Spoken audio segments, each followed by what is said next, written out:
PRC or in the Board of Dentistry. This is actually the procedure.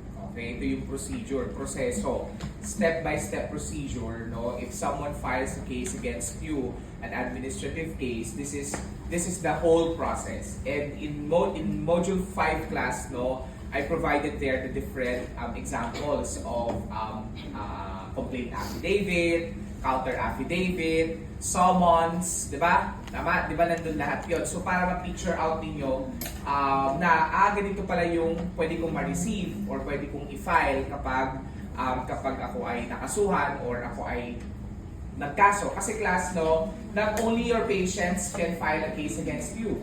It's actually your fellow dentists may file a case against you also. So hindi lang pasyente ninyo yung pwedeng filean ng case. No? Pwedeng kayo rin, no, as part of your obligation and as part of the obligations, no, included in your oath, no, pwede kayong mag-file ng case against your fellow dentist. Okay? For as long as, no, valid, no, at may merit, no, yung ifa-file yung kaso. Okay? And in module 5 also, there are different grounds, no?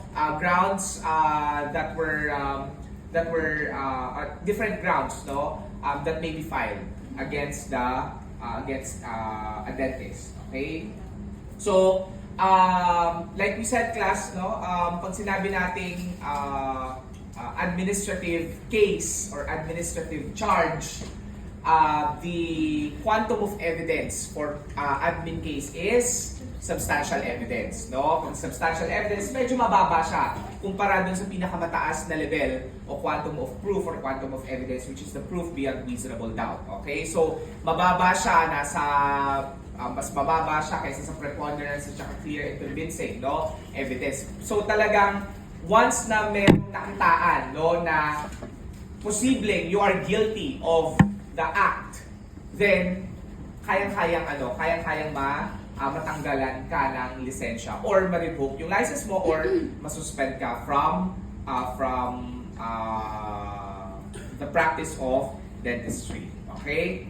So, gaya ng sinasabi ko, class, no, lagi kong sinasabi, one single act may constitute 3 cases. Isang kilos o isang ginawa mo lang bilang isang professional o bilang isang dentista, it may constitute 3 cases. Okay? What if, di ba, yung nagawan mo ng isang act na yon, no, ay marunong at or abogado or meron siyang kakilalang abogado at final itong tatlong ito. So we have criminal, we have civil, we have administrative case. So these are the 3 cases, class, that may be filed against you. Okay? So say for example, the act is malpractice. Dental malpractice. Okay? Dental malpractice is a ground for a patient to actually file against a case against you, correct? Pwede, di ba? Okay, what section is that? Malpractice. Anong section yan? Anong section yan? Malpractice. 22. Section 22, letter B. Correct? Section 22B. Tama? Uy. Yes, okay. So, that alone, class, no? This act alone may constitute 3 cases. Ano yung malpractice mo? Sa criminal, pwede kang filean ng criminal negligence under Article 365 of the Revised Penal Code. Sa civil case, pwedeng filean ka ng action for damages. Damages ang pwedeng i-file sa'yo nung pasyente. O remember, ano yung mga different kinds of damages na tawag dito? Meron tayo? Mental, di ba? Moral, exemplary, nominal, temperate, actual, liquidated. So, yun yung pwedeng i-file sa'yo. Moral damages, bakit? Kasi nga, dahil sa negligence mo bilang dentista, no, I suffered I suffered anxiety, I suffered sleepless nights, I suffered social humiliation, etc. So, pwede kang filean ng action for damages. And another class is admin. Dahil, under section 22, paragraph B or letter B, malpractice, pwede kang i-charge siya ng admin case on the ground of malpractice. So you see, class, one single act may constitute three cases: criminal, civil, administrative cases. Swerte mo kung ang final lang sa'yo ay isa. Pero hindi pa rin. Kung admin yun, ibig sabihin mawawalan ka ng trabaho. Tama? Or masususpend ka ng ilang buwan. Depende dun sa gravity ng ginawa mo. Or, ang final lang sa'yo, swerte ka kung ang final lang sa'yo ay actually action for damages. Kasi sa action for damages class, well, pera ang ibabayad mo. Tama? Pera, paano kung yung ang prayer niya dun sa action niya, dun sa petition niya ay 20 million damages. O saan ka kukuha ng 20 million? Unless tatay mo si Bong Revilla. Tatay mo si Duterte. Diba? Bye, Felicia. Okay, diba? Nasa ICC na siya. Okay, so you see, well, pero huwag naman sanang kriminal. Kasi meron yung kulong. Mag-pray na lang kayo, sana damages lang. Kasi at least ito babayad lang ako. Diba? Pero kasi kung admin case, no, mawawalan ka pa rin ng lisensya, mara-revoke yung lisensya mo or masususpend ka from practice. Okay? So, yan yung palagi kong sinasabi, class. No, one single act, no, which is prohibited, may constitute different, three different cases. Okay? Now, let's have a quick recap, class, no, sa administrative function, no, ng PRC at Board of Dentistry. We have three main powers, right? Three main functions of Board of Dentistry and then the PRC and bank. Okay, so we have the adjudicatory power or the quasi-judicial. Tama? So ibig sabihin, sa kanila mo ipa-file, no? Sa BOD, file mo muna sa BOD yung administrative case 1, then they will be determining your liability as a professional. So dito sa class, sa administrative, you are being charged of an administrative case on the basis that you are a professional. Kasi professional ka. Ibig sabihin, ang ina-attack dito ay yung pagiging professional mo. Okay? Yung status mo bilang isang professional, bilang isang dentista. But then here, in criminal and civil class, you are being attacked, no? You are being charged for being what? A private individual. Okay? Bilang isang pribadong individual, bilang isang pribadong tao. No? Yun yung ina-attack dito sa criminal at saka sa civil. Okay? So dito, class, no? So that's the adjudicatory power. And the executive power or the administrative power, yan talaga yung main function ng BOD at saka ng PRC. The administrative or executive power. Kasi they implement the laws, they implement the resolutions, the guidelines, no, of the agency, which is the PRC and the BOD. And of course, we have the rule-making power or the quasi-legislative. Okay? So sa rule-making power, ibig sabihin, pwede silang mag-craft ng policies, no, that affect the profession, that affect certain practice. Okay? So in the case of BOD class, pwede silang gumawa ng mga policies, no, rules and regulations pertaining to the practice of dentistry. That in itself is what we call a quasi-legislative or what we call the rule-making power of the BOD or the PRC. Is that clear, class? Okay. Now, let's go to the nature of the administrative proceedings. Ano yung nature nito? Okay? So, the nature of administrative proceedings, class, is informal. Unlike a criminal proceedings, no? In criminal proceedings, class, no, yung nasa korte talaga, no?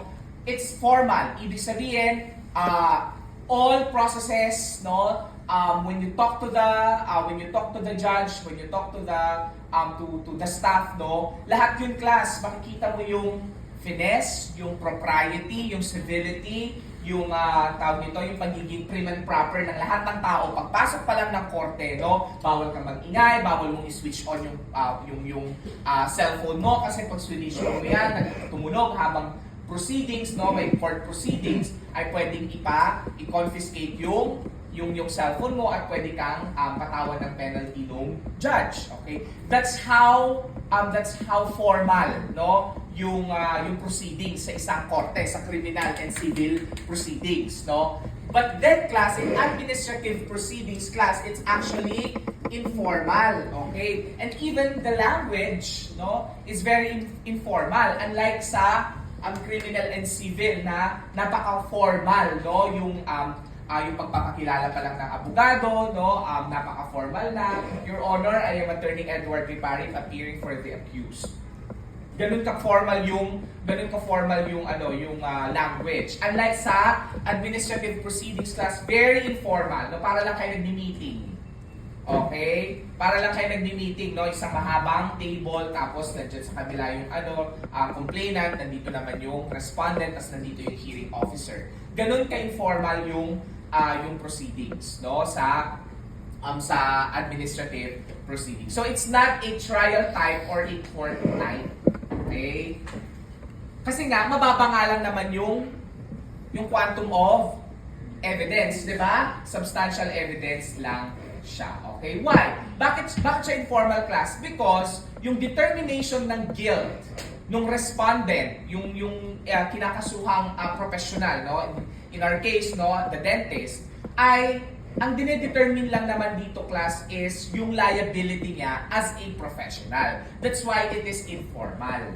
Okay? Unlike dito lalo na dito sa criminal liability class, ang kalaban mo dito sa criminal liability class or criminal case ay people of the Philippines. Kaya nga 'di ba, sa criminal case, kung kunyari nakasuhan ka, criminal negligence. Sa criminal negligence class, ang title ng kaso ay People of the Philippines versus Juan de la Cruz. Ikaw. Ang kalaban mo, people of the Philippines. Okay? Naintindihan? So that's why criminal proceedings class are formal. That formal because ang kalaban mo buong Pilipinas.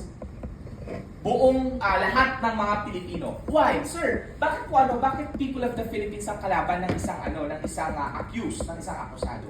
It's because class, no, meron tayong principle, no, in constitutional and criminal law class that when a person violates the law, okay, when a person violates the law, that person is not only violating the law but it also violates the peace and order of society. Kaya ang kalaban mo, buong Pilipinas. Naiintindihan, class? Eh sir, paano yung biktima? So hindi niya kalaban yung biktima? Hindi. The victim, okay, the victim will now become the witness of the people of the Philippines. Clear? Okay, siya na yung magiging witness. So, kunyari, criminal negligence, no, Article 365 of the Revised Penal Code ang kinaso sa'yo ng pasyente mo. Si pasyente mo na nag-suffer ng damage sa kanyang, say for example, sa oral cavity niya because of your negligence, he or she will become the primary witness o yung tinatawag natin star witness ng people of the Philippines. Naintindihan? Kasi, ang na-violate ni mo bilang dentista is the peace and order. Naintindihan? Okay. Now, dito naman, pag civil action, iba na to. So, say for example, kunyari siya yung pasyente, si Mr. Agayatin. Okay. So, Agayatin versus Dr. Villamin. Kunyari. Kasi, this is in their private capacity. Okay? So, yan yung title ng kaso. Agayatin versus Dr. Villamin. Dito sa admin case, ganun din. Si complainant, Agayatin versus Dr. Villamin. Patient talaga yung kasama. Totoo yan. Naintindihan, class? Okay. So, ganun yan. Magkano po yan? Ano na? Pasyente mo talaga siya? Totoo ba? Baka magkasok ko. Masakit na ba? Namagana pa? Hindi pa bulot. May nala na pa? Okay. So, naintindihan class? Okay, that's why yung nature ng proceedings class ng administrative proceedings. It's not a court type, it's not a trial type. Okay? Class, pag pumasok, sino na nakapasok sa korte, sa hearing sa korte? Dito sa inyo, wala pa. Siyempre, walang magtataas ng kamay, no? Okay. Kasi baka sabihin ng mga kaklase mo, ano, okay kaso. O kaya naman, naging witness to, no? Kasi sa totoo lang, class, no, palaging pag naririnig yung korte, no, or hala, gagawin ako witness, no, ayoko, natatakot ako, ganun yung mga tao, palaging ganun yung naririnig namin, no, ng mga comments ng tao. Kasi takot sila sa korte. As in, yung the mere word, no, the mere word na korte, natatakot na yung mga tao. Oo nga naman, kasi nga napaka-formal talaga nun. Pagpasok mo, walang nagsisigawan, walang nagchichismisan. Pasok ka lang, paupo ka lang doon. Okay, bawal kang mag-cellphone. Okay, pero yung mga abogado nagsa-cellphone. Okay. So, that's the reality, no? And may bar yun, di ba? Ito yung table ni judge, tapos may harang dyan. Tapos doon lang yung mga tao. Tapos may harang. Okay? That harang class is called bar. That's why it's called bar exam. And only lawyers can pass through that bar. Mga abogado lang yung pwedeng pumasok. Hindi pwedeng pumasok yung hindi abogado.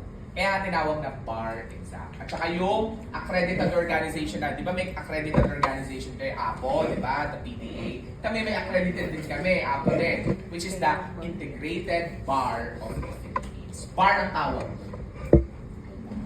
Okay. Ano ba ibig sabihin ng bar? Bar. Harang, di ba? So yung harang na yon, abogado lang yung pwedeng pumasok. Kaya tinawag na bar. Okay? Diba? Trivia lang. Okay, clear tayo. Now, let's go to the characteristics of admin proceedings. Number one, it is adversarial in nature. Or, ano ibig sabihin natin ng adversary? Enemy. So, meron kang kalaban. Ang kalaban mo ay, ito, siya, yung complainant. So, it's between complainant and this one, okay, the respondent. Complainant, respondent. Agayatin is the complainant and Dr. Villamin is the respondent. Kaya siya adversarial in nature or adversary. Okay, so tawag dito, so that's one of the characteristics. Okay, and then of course the second one, it is quasi-judicial or judicial in nature. Bakit siya quasi-judicial? Because merong determination ng guilt at liability. Okay, so there's a determination of guilt and liability on the part of the respondent. Okay, usually ang respondent natin ay puro mga professional. Ayan. Naiintindihan? Okay. So, here, that's why it's called quasi-judicial. The hearing officer may receive pieces of evidence. Ayan. Mag-evaluate niya yung pieces of evidence. Ano ba yung mga evidensyang yon? Documentary evidence, testimonial evidence, physical evidence, okay, direct evidence, etc. Okay? And then, base dun sa mga ebidensya na yun, magre-render na yun ng decision. Okay? So, that's one characteristic. Another characteristic class, it is civil, not criminal in nature. Okay, remember, di ba sa criminal may kulong, tama? Okay, sa civil wala, kasi damages lang. Damages lang ang damages lang yung ina-ask, no? And the damages in the form of money. Okay. Paano ba binabayaran ang damages? Money.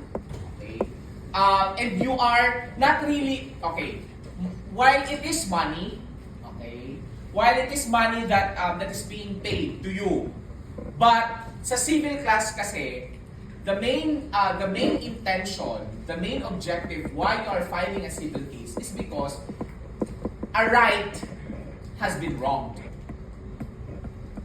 Gets ninyo? May karapatan ka na nanggagaling sa batas, no, derived from the law, na violate ng isang tao.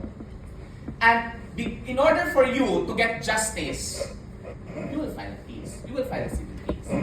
And in order for you to get justice, damages ang ibibigay sa in the form of money. Naiintindihan? Okay. So, civil naman, ito class, no, yung admin case, no, it is also civil in nature. Okay? Bakit civil in nature? Kasi sa admin case, pwede kang humingi ng damages. Okay? Pwede humingi ng damages. And it is not an action at law. Okay? So, an adjudicatory proceeding before an admin agency is not an action at law, nor is it a litigation between parties. But admin proceeding is not a private one, but is a public one looking to public ends. Okay? It's not an action at law. Why? Ano yung lagi ko sinasabi sa inyong class? The practice of dentistry is of public interest.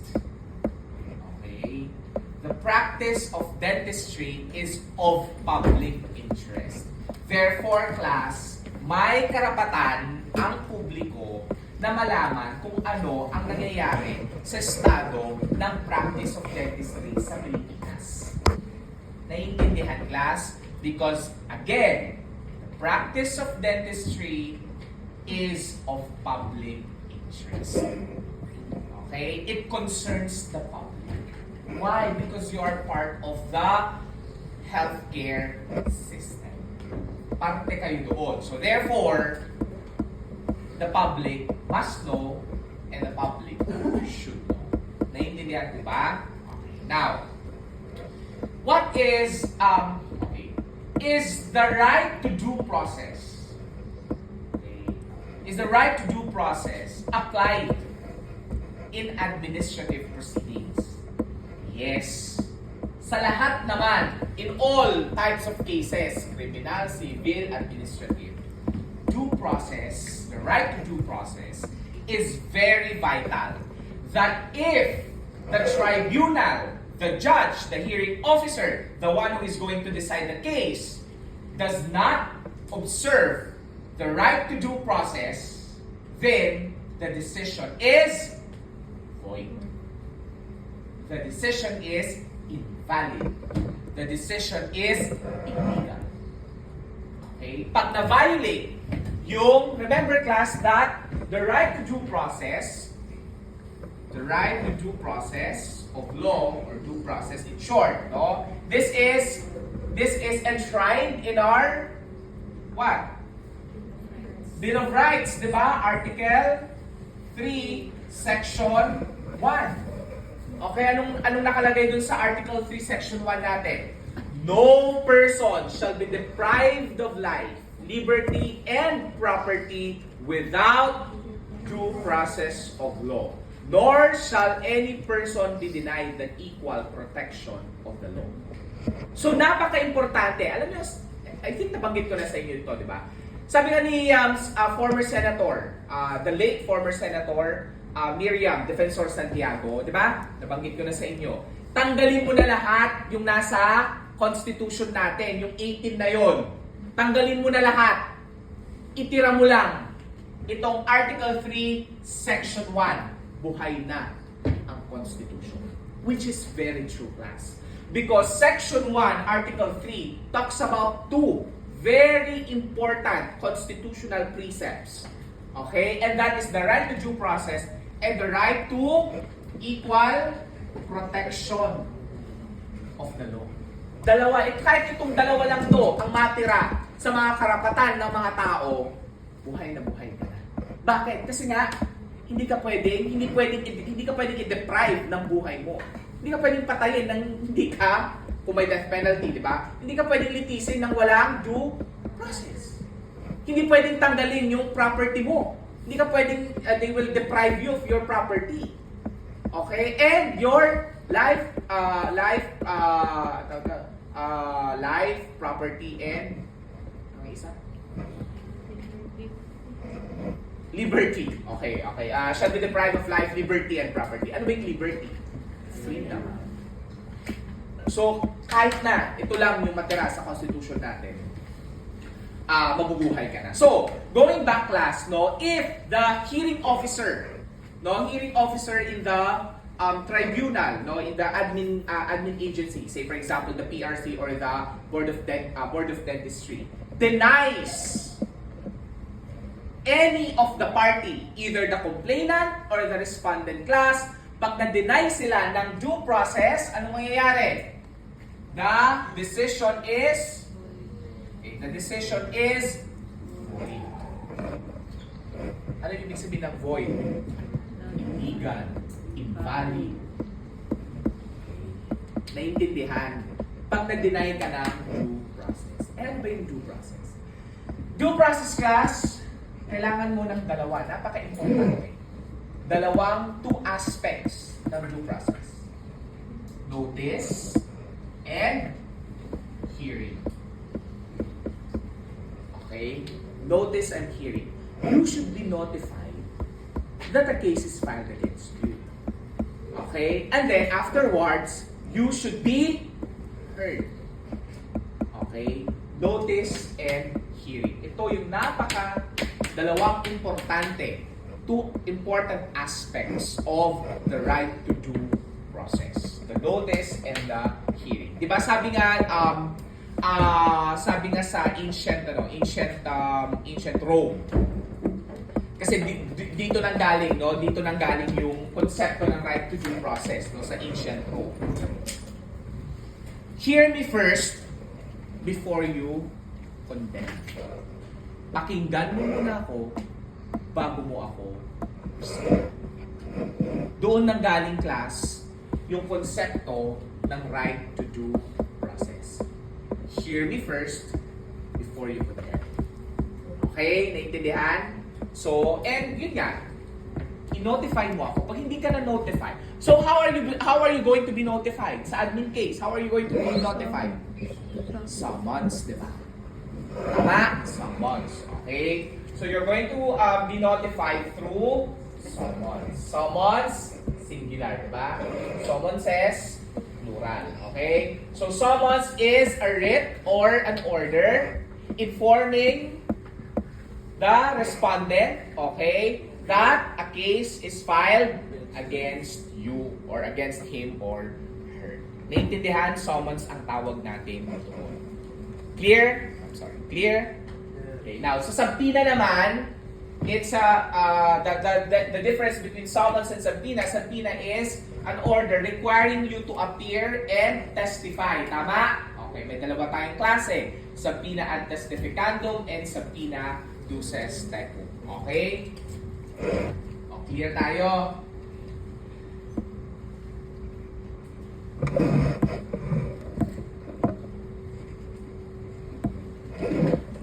Okay. Now, so what are the different elements of due process in the administrative proceedings? Okay? Page 3. So, number 1, kailangan merong impartial tribunal. Okay? Impartial tribunal. What do we mean by tribunal? Ano yung ibig sabihin ng tribunal? Pwede it's a court or the body, no? The body that determines liability or guilt. Tama? Tribunal. So, the BOD is a tribunal, correct?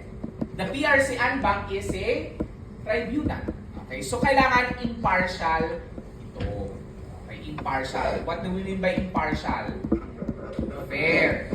Just. Diba? Okay. So, impartial siya. Okay? So, kung makikita ninyo na yung hearing officer ay tawag nito, yung poker face, matuwa kayo. Bakit? Ibig sabihin, wala siyang kinikilingan. Kung parang poker face na sabit ka ng hindi siya. Ikaw.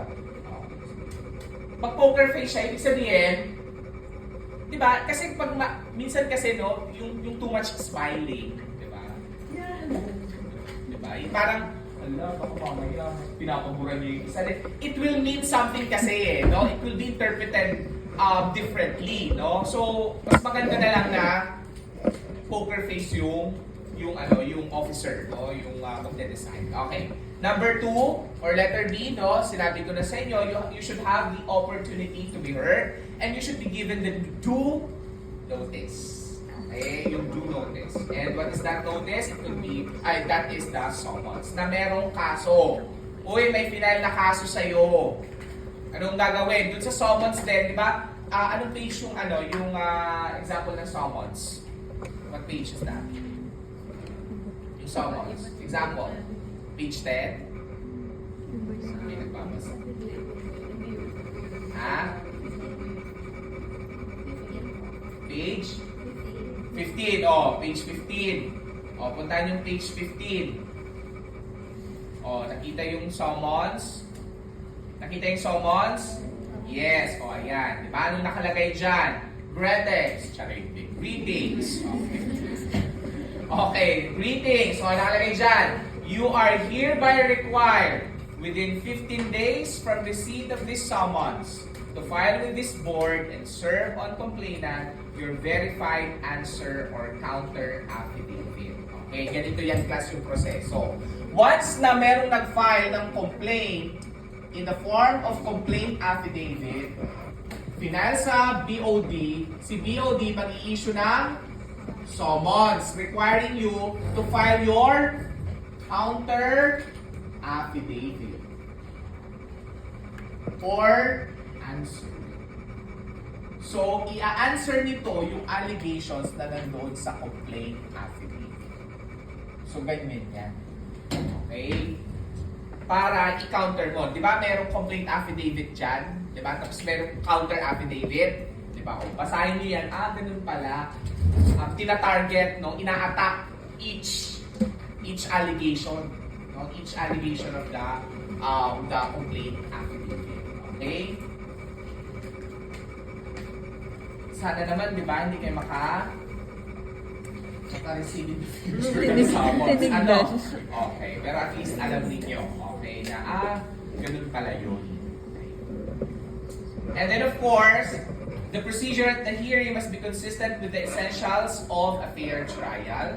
So when we say fair trial class, each of the parties, the complainant, whether the complainant or the respondent, have to be given the opportunity to be heard also. Kasi baka sabihin ninyo, as a respondent lang yung may due process, hindi.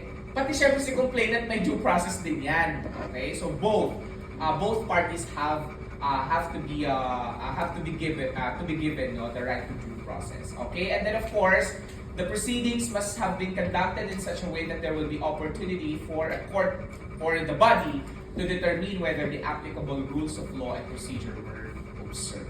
Okay? And ano yung applicable rules of law and procedure sa admin case? Nandyan yan sa pinakababa ng module ninyo. Di ba? Naka diagram. Tama? Okay. Yun dapat. Susundin dapat. Okay? Now, question class. Is the right to a lawyer mandatory in an administrative proceeding? Is the right to a lawyer mandatory in administrative proceedings? Yes or no? Yes or no? No! Okay, talaga hindi kayo nagbasa. Okay, hindi nyo binasa. Okay. The right to a counsel class in administrative proceedings class is not mandatory. Okay, unlike in criminal and civil. Meron ka, 'di ba, pag binabasahan ka ng Miranda rights, 'di ba?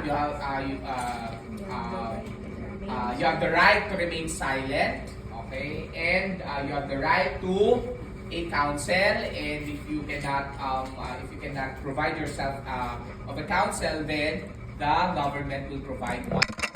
But in administrative proceedings class, administrative case, the right to a counsel is not mandatory. Naintindihan? Pero syempre, di ba, para security blanket kapag nakasuhan ka, mas magandang you will have to engage the services of a lawyer. Okay? Naintindihan? But the right to a counsel or the right to a lawyer in admin proceedings is not mandatory. Okay? Pero, kasi you can represent yourself. Okay? Pwede mo i-represent yung sarili mo. Ngayon, syempre, sabi ko nga, para may security blanket ka at hindi mo na iniisip kung paano mo i-defend yung sarili mo. At least it's the lawyer that will defend you. Diba? You hire a lawyer. Ganun talaga. Okay? Gagastos ka talaga sa private. Okay? Kasi hindi kayo pwedeng magpaw. Okay? Hindi kayo papasa sa paw. Bakit? Kasi nga professional kayo. Okay? Mga doktor kayo eh. So syempre, thinking is malaki yung sweldo nyo. Okay? Naintindihan? So hindi kayo papasa sa paw. Huwag nyo nang isipin na may paw naman. Okay? Para lang yan sa mga marginalized and underprivileged. And you are all privileged. Okay? Yun. Anyway, so nakalagay dyan, the right to a counsel is not imperative in administrative investigations because the inquiries are conducted merely to determine whether there are facts that merit disciplinary measures. Kasi, ang kailangan lang naman ay to ascertain whether the allegations are true or not and that if it warrants disciplinary action or measure on the part of the professional or dentist. Naintindihan? Okay, now, so what is the effect of the non-observance of due process? Ano yung epekto? The decision is void. Okay.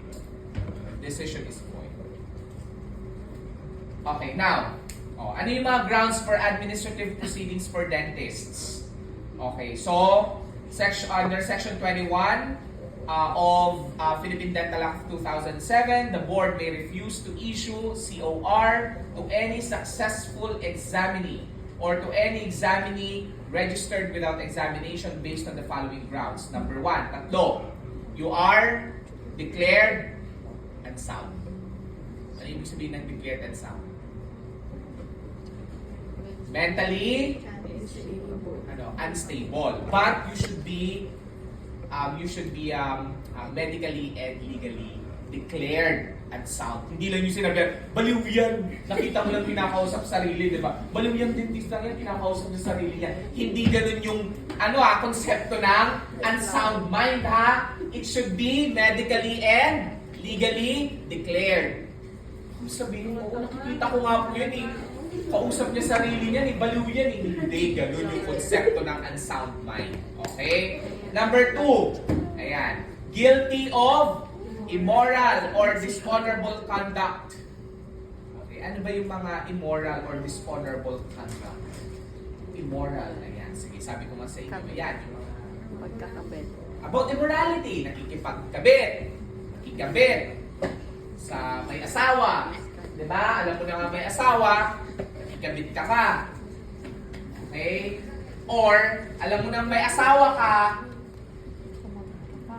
kumabit, hindi ka nagkabit. Meron kang other. Significant other na single. May asawa ka eh. O, di immoral din yun. Okay, in the eyes of the law, immoral, no? Hindi natin alam kung anong klaseng morality check meron kayo, no? I will not judge you naman. But in the eyes of the law, that's immoral. So that could be a ground for you for the COR, no? Not to be issued. Okay? Class, nakalagay dito ha. The board may refuse to issue the COR to any successful examinee. Ibig sabihin nito, nakapasaman kayo sa board, pwede kayong hindi issuehan ng COR. Because of these three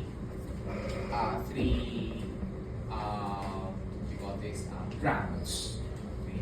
Diba ang sakit doon, nakapasa ka na pero hindi ka makapag-practice kasi nga because of this. Okay? And that third is, of course, you are convicted by a competent court of competent jurisdiction of any criminal offense involving moral turpitude.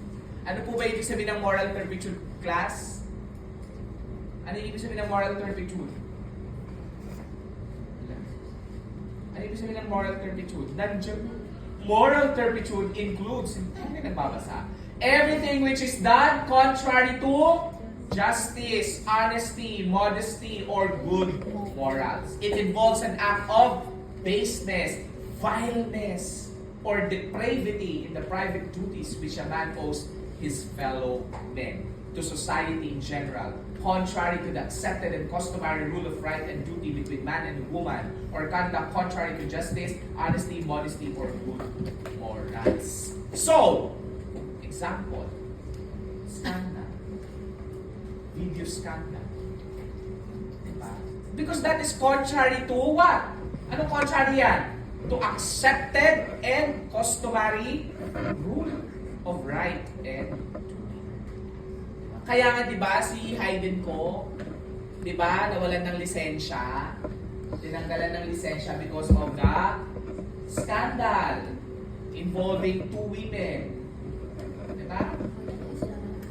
Akala niyo sala. 'Di ba Maricar Reyes and Katrina Halili? Okay. Mga bata pa kayo doon. Okay. Mga 2008, ilang taon kayo doon? 7 years old. Siyempre, malala naman 7 years old, nanonood na kayo ng Bold, di ba? Nanonood na kayo ng Scandal, di ba? I was in, if I'm not mistaken, I was in first year college. Yeah, 2008, I was in first year college. And I think, no, some of my classmates were watching, no, yung Scandal, no. Pinagpiyastahan niya ng buong Pilipinas. So you can check sa YouTube kung paano binuhusan ng tubig ni Katrina Halili si Dr. Hayden ko sa Senate hearing. Diba? Binuhusan niya ng tubig. Kaya, because of that class, no, because of that hearing, because of that scandal, was born the law Anti-Photo and Video Voyeurism Act. Kaya hindi nakasuhan ng criminal case si Hayden ko, Dr. Hayden ko, is because wala pang batas noon patungkol sa pag-video at pag-take ng photo without the consent.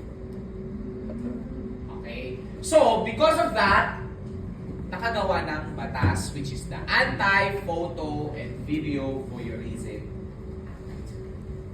Naintindihan? Okay, ano po ba yun, attorney? Voyeurism na yan. You cannot take a photo or a video of a person who is naked or kung ano man, no, secretly without his or her consent. Hindi mo pwedeng i-video pakikipag-sex mo nang walang consent ng partner mo. Because that is anti-photo and violation of anti-photo and video voyeurism. Kaya yun yung ibig sabihin natin, voyeurism. Spell.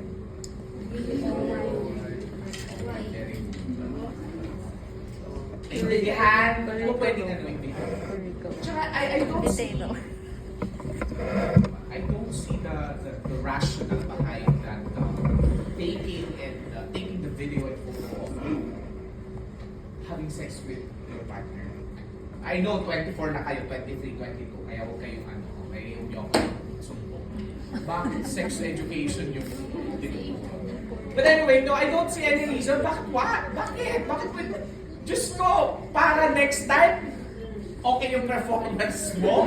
Ganun ba yun? Parang parang mali. Parang may mali yun sa position. Parang ulit, Ganun ba yun? Ano niya yun? Ano fetish niya yun? May iba kasi naman talaga ng fetish na pinapano. Diyos ko naman. No. Lalo na pag mga sa phone nyo lang yan, video, no? Dangerous kasi nga with the advent of technology. Diba, with the advent of technology, Diyos ko, kaya-kaya yung spread like a fire, wildfire, di ba? So, ano na lang, sa inyo na lang yan. Kaya sabi, tawag dito, it's, sex is an intimate act. Kaya nga intimate eh. The public should not know, di ba? Hindi pwedeng malaman nila na pag sex ka. Diba? It's an intimate act. It's a private act. Okay, so, huwag na. dito. Tigilan. Wala namang problema kung gusto nyo makipag-ano. Tatanda na kayo. Okay? Basta mag-condom lang kayo. Go. Diba? Ala, si Sir nag-ano lang. Ang laki sa buhay niya. Diyos ko, 22 na kayo, 23. Diba? 24. Alam nyo na. Diyos ko, 23. Sabi ko nga sa inyo, tuturo na ako noon. 21 na tuturo na ako. May senior high ko, sir. Just kahit kami, estudyante pa rin kami ngayon. Okay, 21, no? Nagtuturo na ako ng 21 ako. Yan. Bigat pa din. Ngayon, ano, pabigat? Hindi naman. Hindi naman kayo pabigat. Kasi, na ano lang, sadyang 6 years, 7 years lang yung kurso ninyo. May senior high year kasi po. Kasi senior high pa. Diba? O, edi... Pabigat na nga. Pabigat. Okay. Wala Diba? namang Kaya nga, wala. do not fail your parents and the ones who are... Huwag i-feel Do not fail your parents and those who send you to school. Do not fail them. Okay? Mag-ano kayo, tawag nun? Mag-repent. No? Mag-repent? Bakit mag-repent? Okay, now, you have to memorize this. Kung ano ba yung mga crimes involving moral turpitude? Ano ba yung mga crimes involving moral turpitude? So we have the following. Pasa. Adultery, concubinage, rape, arson, evasion of income tax, marriage, bigamy. Bigamy. Bigamy. Bigamy.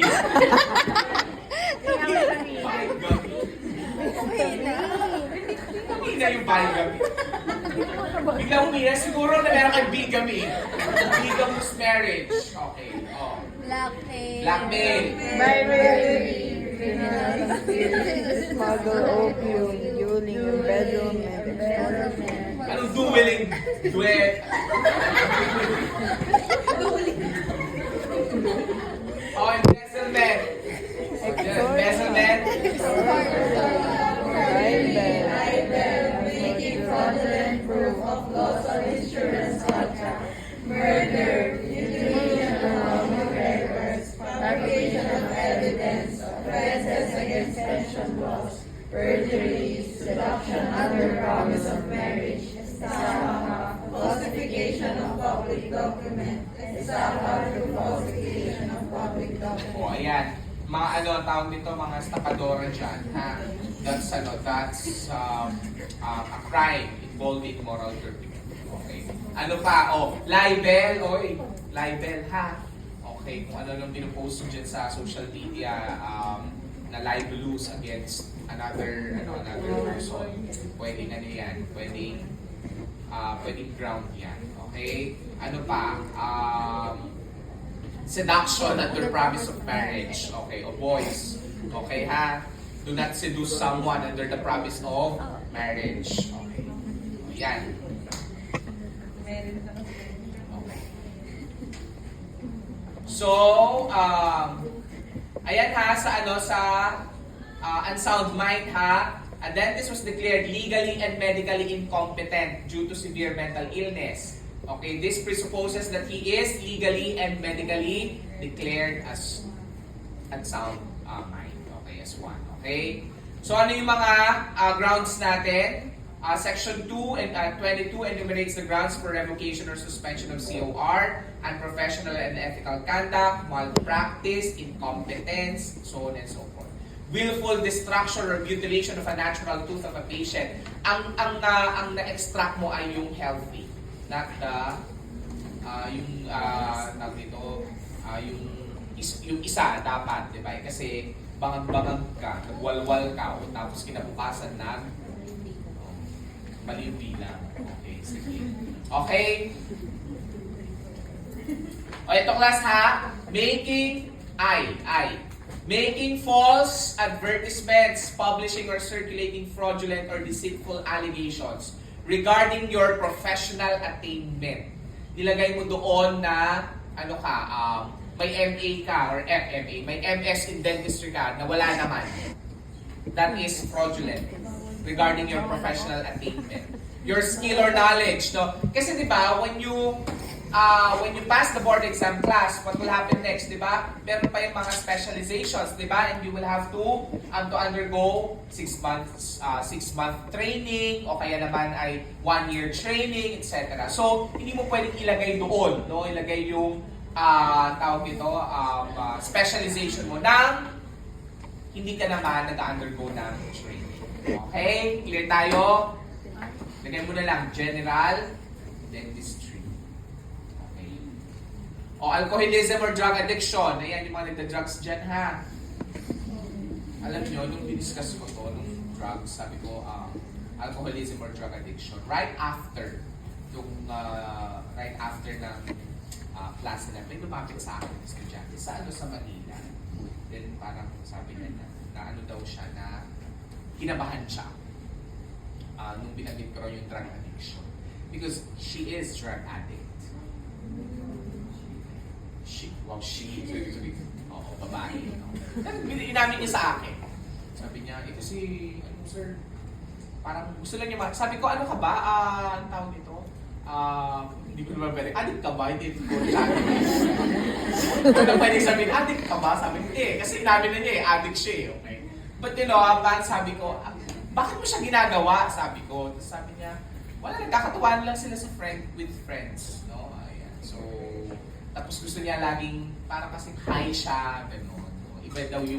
Iba yung feeling daw niya kapag sumakses ka eh, charing. Iba yung feeling niya kapag iba yung feeling niya kapag naka-high siya. And nung kausap ko siya, sabi niya, actually, I just came from the house, no, of her friend. And they had session daw. So medyo, pa siya daw. Okay, kaya siguro yun nasabi sa akin. Medyo epekto pa. May epekto yung kanya.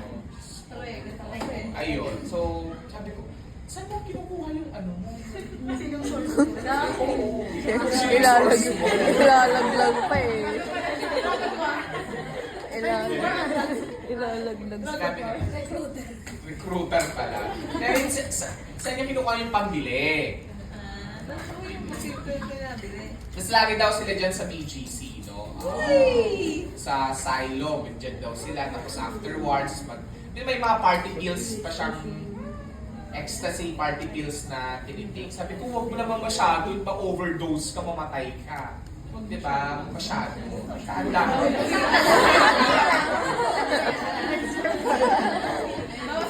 Bawas-bawasan mo naman. Di ba? So, ayun. Siyempre, sinabi niya sa akin, siyempre, hindi ko naman pwede isumbong. Pero parang alam naman ata ng School of Death. Yan. Parang alam ng School of Death. Hindi, kasi sinabi na niya. Sinabi niya. Parang dinisclose niya doon sa student affairs, sa and sa guidance sa Manila. Hindi pa, kasi talagang hindi talaga siya. High talaga. Hindi ba na-expel tayo? Hindi na-expel?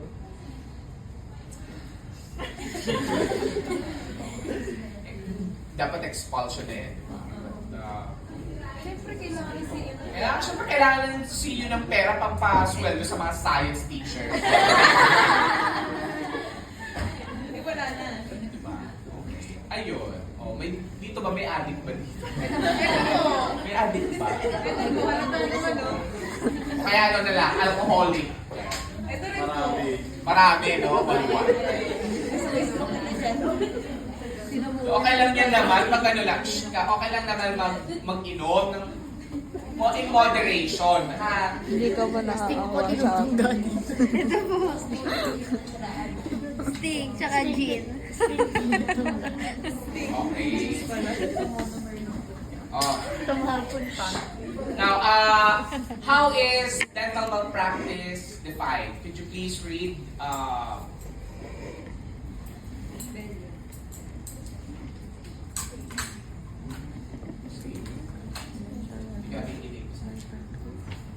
Medical.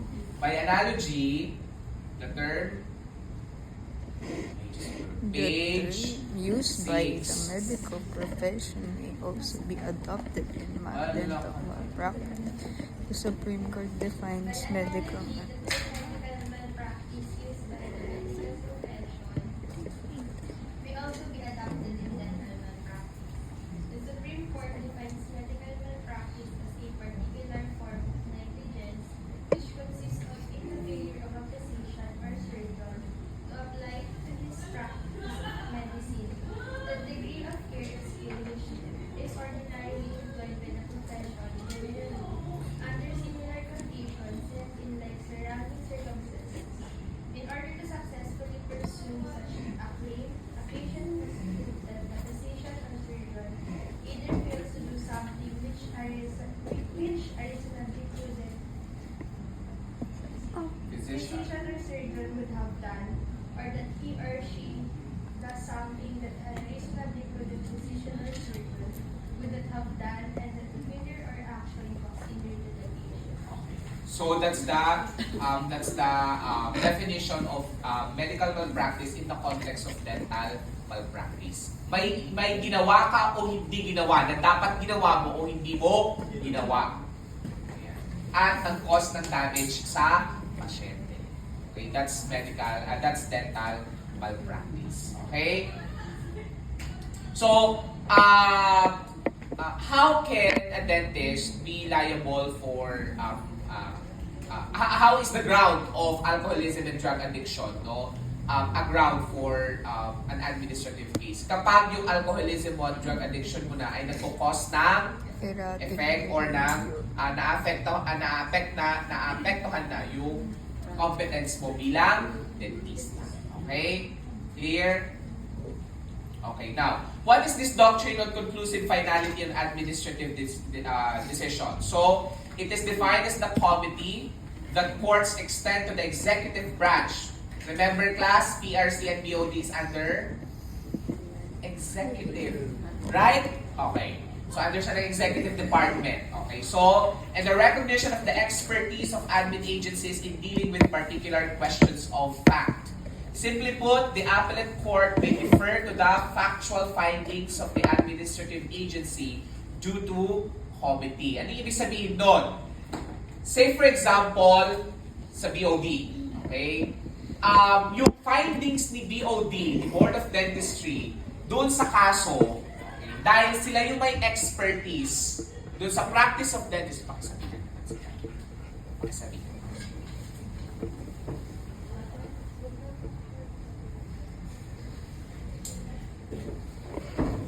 So, saan na tayo? Si BOD, okay, may decision na si BOD, correct? Sa admin case ng, say, dental negligence. So, yung findings ni BOD, no, will be given, ang tawag nito,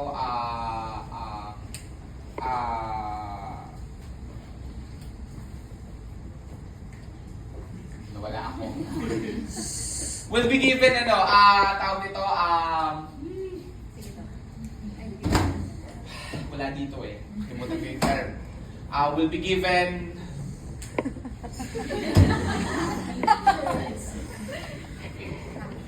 hindi tawa. Tinghot muna, tinghot. First letter. Okay, will be given special treatment. Okay? Kasi nga, the ones who decided the case are dentists. So, mas alam nila kung ano yung nangyari. At alam nila yung mga terminology. So, that's why we have the doctrine of conclusive finality on administrative decisions. Kasi, mas meron silang expertise. Naintindihan? So, kapag i-aapela to, remember, di ba? Pag meron na sa BOD, natalo ka, saan ka aapela? PRC. Tama? Pag natalo ka sa PRC, saan ka aapela? Court of Appeals, ayan. Si Court of Appeals, no, mas lalo niyang pagtitibayin yung findings ni BOD kasi nga si BOD ang merong expertise dun sa profession na yun. Yun ang ibig sabihin ng doctrine on conclusive finality on admin decisions. Naintindihan? Okay, so alam nyo na yung substantial evidence. Okay? Ayan. Now, alam nyo na rin yan. Saan ba ina-appeal? Okay, so mag-appeal ka from BOD to PRC to Court of Appeals, then to Supreme Court. Ganyan lang yan, class. So, admin cases filed before PRBs may be appealed to the PRC ANBAC.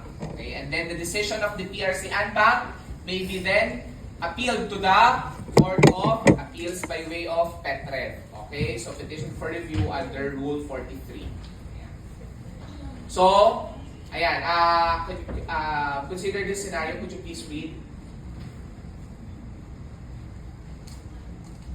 Para alam niyo yung mangyayari. Consider this scenario, Dr. Garcia faces an administrative case before the Board of Dentistry for the alleged unprofessional and unethical conduct. The board rules against Dr. Garcia and revokes his license. Dr. Garcia disagrees with the decision made by the board under the With the board. Period ka muna. Under. under the 2017 revised rules and regulation in administrative investigation. What is the process of an administrative appeal? Dr. Garcia. Dr. Garcia has the option to file a motion for reconsideration within 15 days for receipt of the decision, order, or resolution. If the motion of reconsideration is denied, he may file a notice appeal to the Commission together with the appeal memorandum. Copy furnish the adverse party within a non-extendable period of 15 days from receipt of the decision. The Commission reviews the case, considering the appeal and any additional information provided by Dr. Garcia. The Commission issues a decision either affirming, modifying, or reversing the board's decision.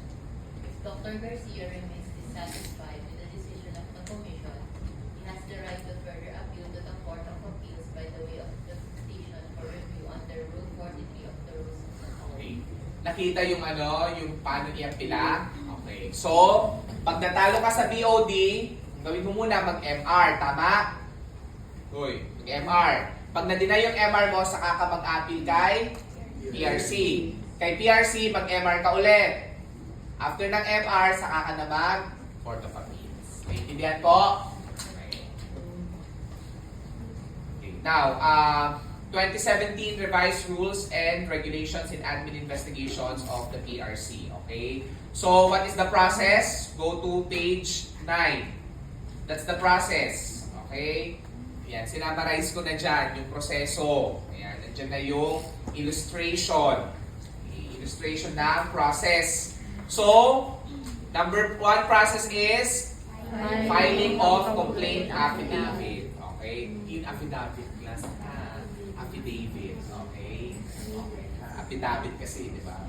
Affidavit sa mga tao. Affidavit yan class. Okay. Filing of complaint affidavit. Okay? So, either si pasyente to or your fellow dentist. Pinabwisitan niya kayo. Hindi nag-file ng admin case. Diba?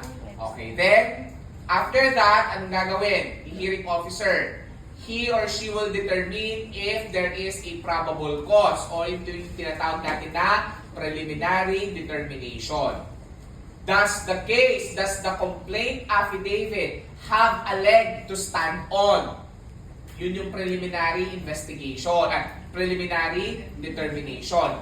Pag ba ito, okay, naiakyat na natin, no? Magkakaroon ba ito ng a leg to stand on, no? Tawag nito, may merit ba yung complaint affidavit? Kasi kapag ikaw yung nag-file class or the complainant, dapat i-attach mo na lahat ng ebidensya mo doon sa complaint affidavit mo. Okay? And then, nakita ni hearing officer na merong probable cause, may merit yung complaint affidavit. What will happen? Okay, what will happen? Magkakaroon ng mandatory conciliation. Ano yung mandatory conciliation? Pag-uusapin muna kayong dalawa. Usap kayo o punta muna kayo, merong conciliation center, no? Tapos mag-usap kayo muna. Baka naman madaan pa sa usapan.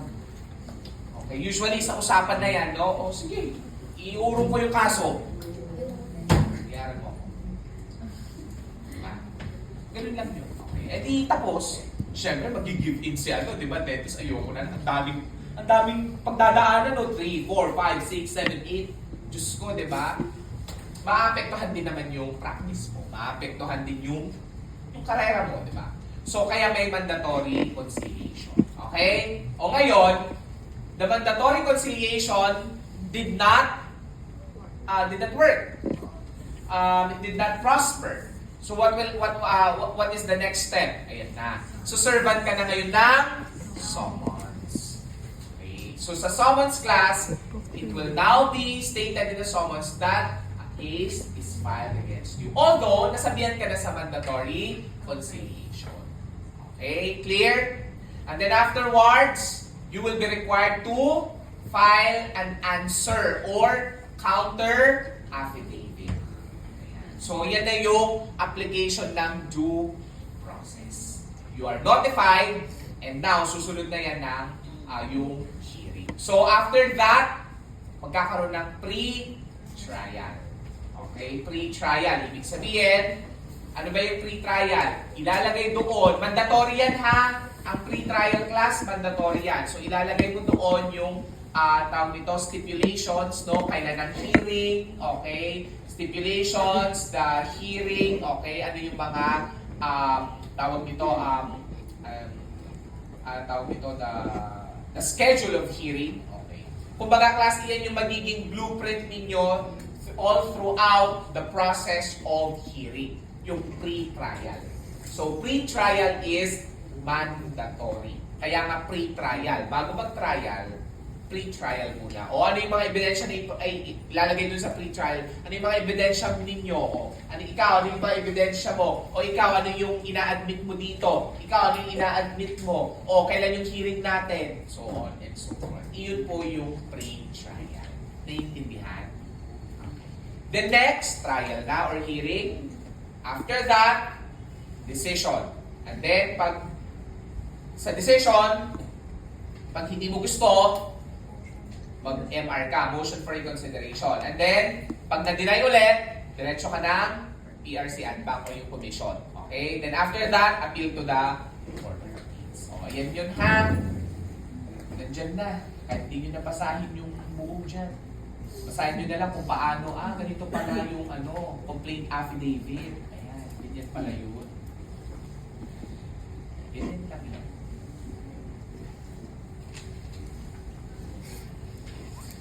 Naintindihan? Okay, sige. Get 1/4 05.